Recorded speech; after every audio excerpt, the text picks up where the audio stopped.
Assalamualaikum semua. Kembali lagi bersama saya. Kali ini kita akan belajar terkait permintaan dan penawaran.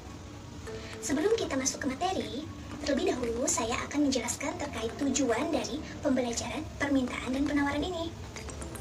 Pertama, tujuan dari adanya pembelajaran permintaan dan penawaran ini adalah siswa mampu menjelaskan terkait pengertian dan faktor dari permintaan dan penawaran. Kedua, siswa mampu menjelaskan fungsi dari permintaan dan penawaran. Dan yang ketiga, siswa mampu menjelaskan kurva dan hukum dari permintaan dan penawaran itu sendiri. Untuk lebih jelasnya, mari kita simak presentasi berikut ini. Kita mulai dari yang pertama. Apa itu pengertian permintaan dan penawaran? Apa faktor yang mempengaruhi permintaan dan penawaran? Apa itu pengertian permintaan?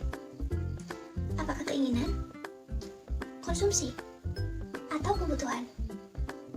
Permintaan adalah jumlah barang yang diminta oleh konsumen pada tingkat harga tertentu. Apakah itu penawaran? Penawaran adalah ketersediaan penjual untuk menjual barang atau jasa pada tingkat waktu tertentu. Lalu, apa saja faktor yang mempengaruhi permintaan? Yang pertama adalah harga barang itu sendiri. Yang kedua, selera masyarakat. Yang ketiga, pendapatan masyarakat. Yang keempat, jumlah penduduk. Dan yang kelima, intensitas kebutuhan. Lalu, apa faktor yang mempengaruhi penawaran? Yang pertama adalah harga barang itu sendiri.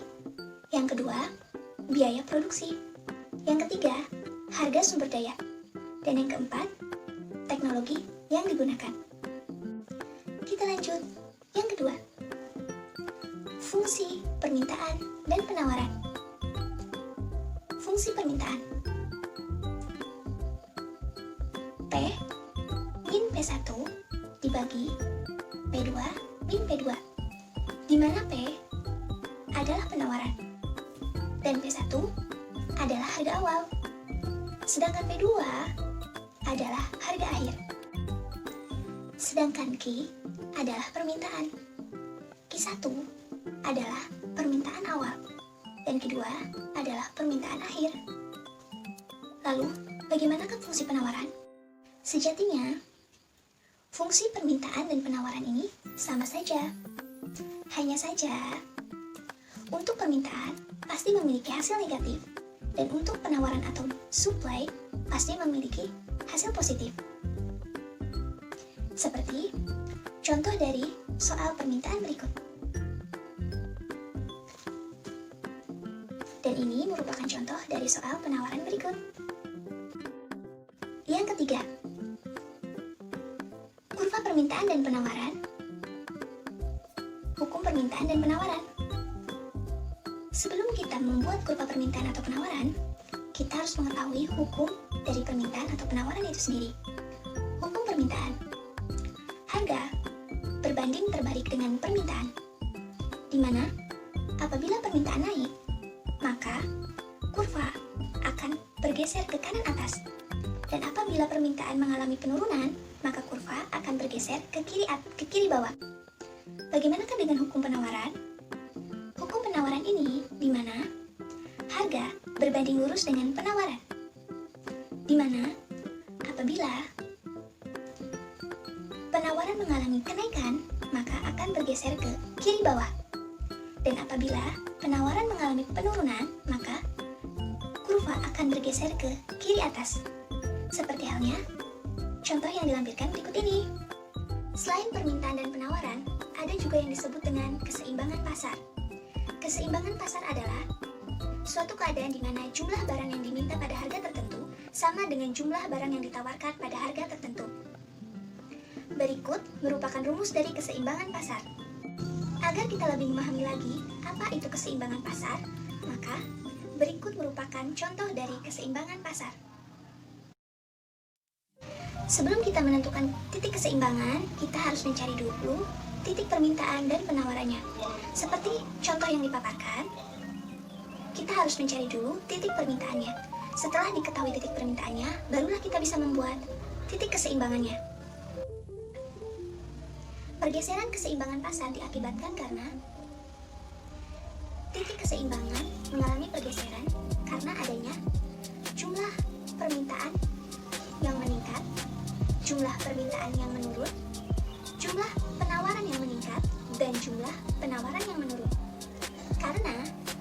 permintaan itu bergeser akibat dari bergesernya kurva permintaan dan kurva penawaran.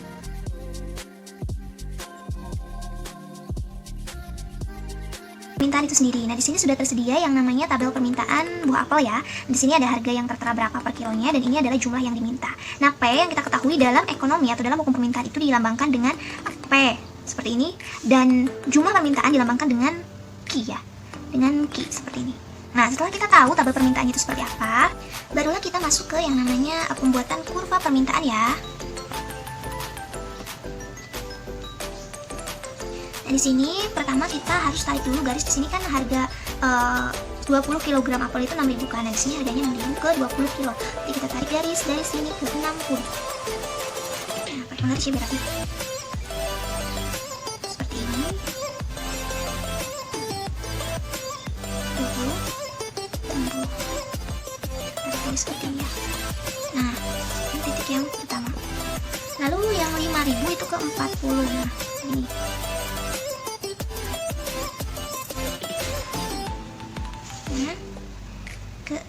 Seperti ini ya. Lalu yang selanjutnya adalah yang 60 ke 4.000. 60 kilo itu harganya 4.000.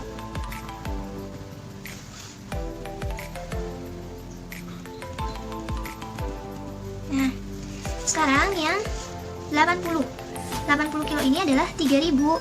Nah, kita tarik ya segini ya. Nah,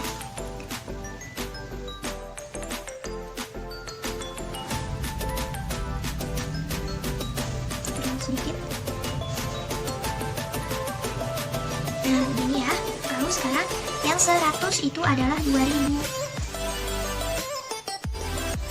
Yang 100 kilo itu harganya 2.000. Sini. Nah, kita tarik dari 2.000 ke 100 kg. Setelah kita temukan ini titik yang terakhir, titik yang ketiga tadi, titik yang keempat dan yang kelima, kita tarik dari sininya.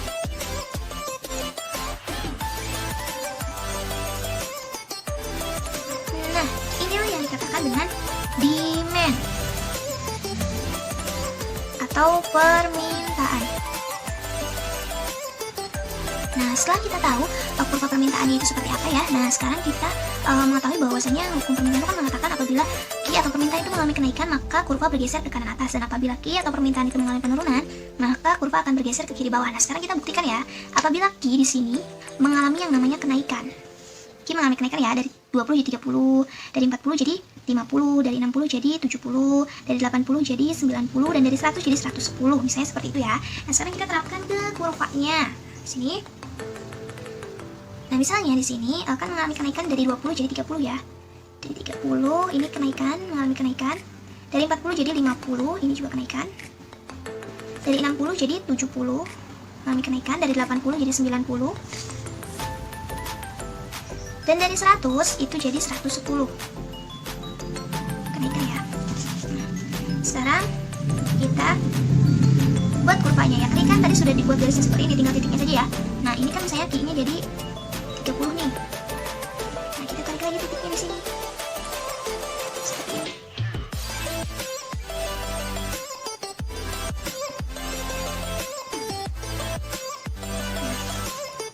Nah, titik pertama ya.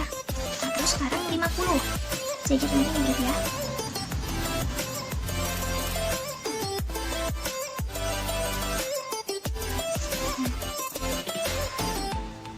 Nah, sekarang dari 60 jadi 70.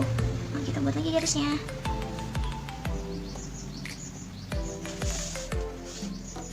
Di sini ya. Nah, sekarang dari 90 menjadi dari 80 langsungnya jadi 90. Nah, kita tarik lagi. Terus dari 100 jadi 110.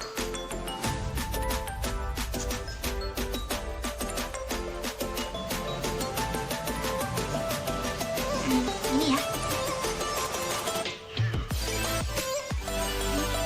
Nah, setelah sudah, nah kita baru tarik nih titik ininya, demand keduanya.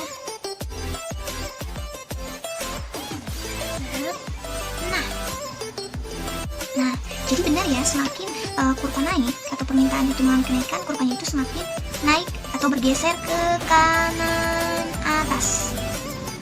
Bergeser ya ke kanan atas. Nah, kalau misalnya sekarang kurvanya itu mengalami penurunan ya. Dari yang tadinya naik 30 tiba-tiba nurun nih jadi 10. Terus yang 40 jadi 30, yang 60 jadi 50, yang 80 jadi 70, yang 100 jadi 90. Jadi seperti ini ya. Nah, sekarang kita masuk ke kurvanya. Nah, ini kan tadi sudah ada ya. Jadi ini kan turun jadi 10 nih. Yang 20 jadi 10. Ini penurunan ya. Nah, kita buat dulu kurvanya, kita tarik titiknya.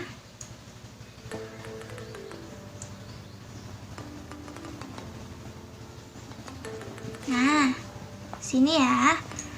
Terus yang 20 ini 30 ini mengalami penurunan.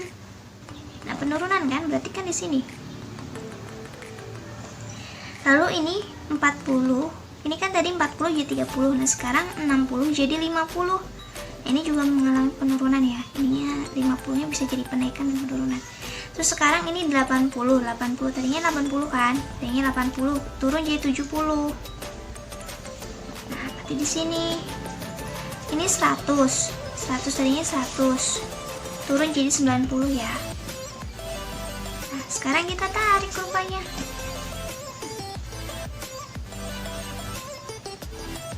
Tarik kurvanya ya. Nah, seperti ini. Betul ya, jadi ini tuh mengalami pergeseran ke kiri bawah. Ini mengalami pergeseran ke kiri bawah. Ke kiri bawah. Nah, oke, berarti betul ya. Nah, sekarang semoga kalian udah paham ya gimana caranya untuk membuat kurva permintaan itu. Dan juga kita sudah buktikan bahwa rumus ini itu betul terjadi ya di sini. Apabila permintaan di sini mengalami kenaikan, maka betul kurva di sini bergeser ya ke kanan atas. Dan apabila di sini Q atau permintaan mengalami penurunan, kurva bergeser ke kiri bawah. Betul ya? Oke, baik. Selanjutnya kita akan masuk ke perhitungan dari penawaran. Sekarang kita masuk ke perhitungan penawaran ya. Nah, sebetulnya sama saja antara permintaan dan penawaran ini perhitungannya. Dan sama gitu, di sini harganya dilambangkan dengan P. Lalu bedanya kalau penawaran itu dilambangkan dengan S. Kalau tadi kan permintaan dilambangkan dengan Q, kalau penawaran dilambangkan dengan S ya. Nah, sekarang kita buat seperti tadi persis, yang dimana di sini kan harganya itu dari 4.000 itu dapat 20 kilo kan. Nah, di sini kita sama tarik ke sini. Bikin garis yang sama seperti tadi kurva permintaan. 20 ke 4.000 bisa. Nah, seperti ini ya. Lalu yang selanjutnya dari 40 ke 5.000. 40 ke 5.000.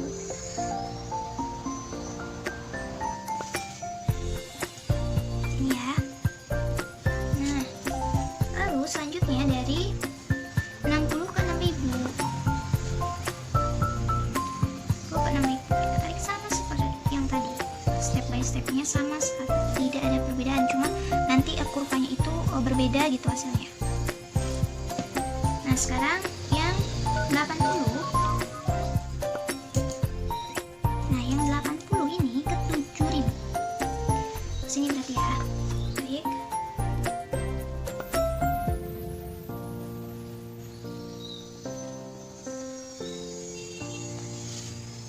Ini ke 7.000. Kita tarik garisnya. Nah, sekarang yang selanjutnya adalah yang 9, yang 100. Yang 100 ke 8.000. Kita tarik lagi garisnya.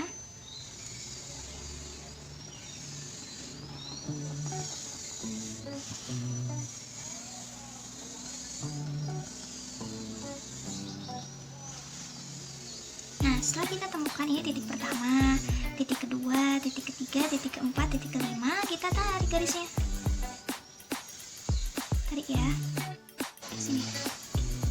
Nah, ini yang disebut dengan kurva penawaran.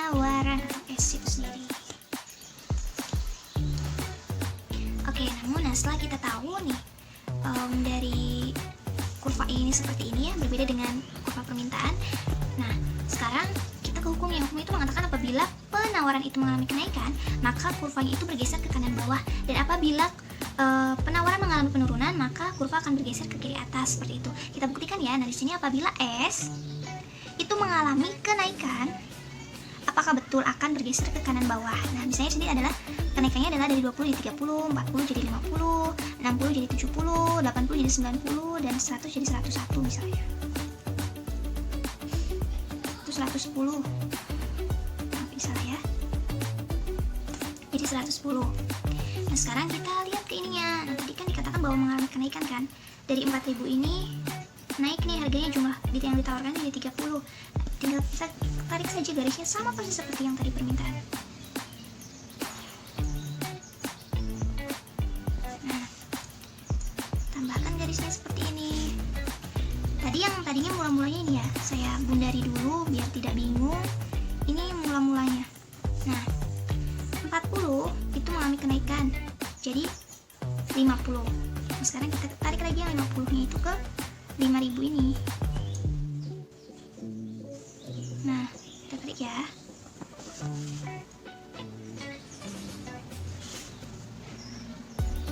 Sini kan. Lalu yang 60 ini jadi 70. Kita tarik.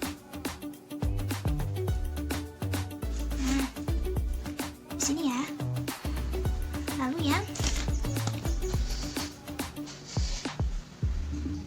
selanjutnya adalah yang 80 ini mengalami kenaikan jadi 90 ya. Di sini kita buat lagi garisnya.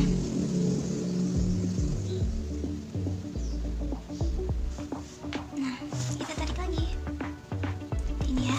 Lalu yang 100 ini mengalami kenaikan 110. Kita buat lagi garisnya.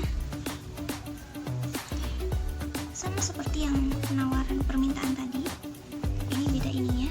Nah, di sini ya, teman-teman.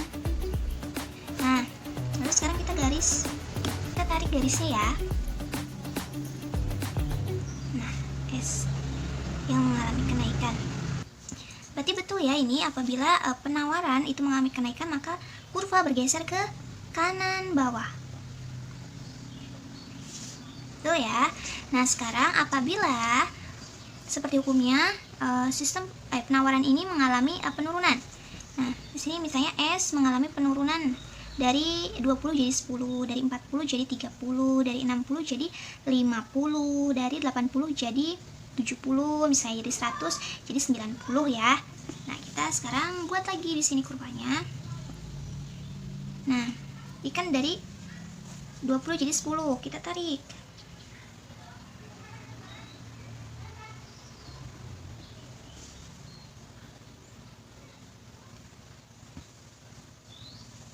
Lalu dari 40 jadi 30. Nah, di sini ya. Harganya saja yang ini ya. Terus 40 jadi dari yang 60 jadi 50. Nah, berarti di sini. Nah, sekarang dari yang 80 jadi 70. Tinggal dibuat saja garisnya. Terus dari yang 100 jadi 90. Nah, berarti kan di sini ya. Nah, tinggal dibuat lagi garisnya, ditarik seperti ini. Nah, ini ketika S mengalami penurunan. Dan betul lagi ya bahwasanya kalau S ini atau penawaran yang mengalami penurunan akan bergeser ke kiri atas. Nah, berarti kalian udah paham ya sekarang. Jadi perbedaannya kalau misalnya tadi penawaran itu kalau misalnya mengalami kenaikan itu bergesernya ke kanan atas. Nah, tapi kalau yang penawaran ini apabila mengalami kenaikan bergesernya tadi ke kanan bawah. Nah, apabila tadi kalau yang permintaan itu kalau mengalami penurunan bergesernya ke kiri bawah. Nah, kalau yang penawaran ini kalau mengalami penurunan mengalami pergeseran ke kiri atas, seperti itu. Jadi keterbalikan.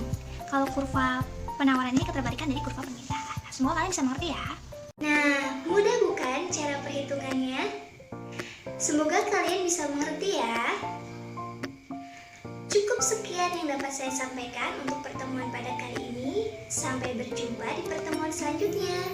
Terima kasih untuk semuanya yang telah menonton. Tetap sehat dan terus semangat. Terima kasih. Wassalamualaikum warahmatullahi wabarakatuh.